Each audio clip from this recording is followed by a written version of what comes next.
Daddy पैपों की जगह भी पाँगे उन्हें सुराख नहीं दे रहे पैसा करते यार ये सारा तो बड़ा गंद ही है ये पैप ला देना सुबह। अब ये देखें, ये पाइप अब उखाड़े जा रहे हैं। ये पाइप जो लगे हुए थे, इन पाइपों को उखाड़ा जा रहा है।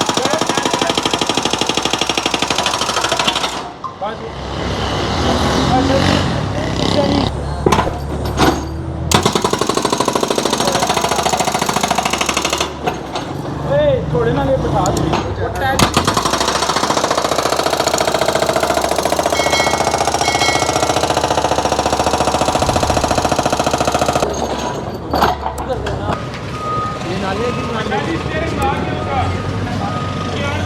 अच्छा, अब ये देखें, यहाँ पर आप देख रहे होंगे कि 6 से 7 प्लाजा क्लियर किए जा चुके हैं और उन 6 से 7 प्लाजों के बाहर जो थड़े बने हुए थे एक्स्ट्रा फुटपाथ के आगे, वो तोड़े गए हैं पार्किंग के लिए। लेकिन ये जहाँ पर ये कुछ दोस्त हमारे यहाँ पर खड़े हुए हैं, इस जगह को छोड़ा जा रहा है। किस लिए? क्योंकि पीछे रिहाइश है और वो रिहाइश के लिए लोगों के आने जाने का रास्ता बने, इसलिए इस जगह को म्यूनसिपल कॉरपोरेशन नहीं छेड़ी।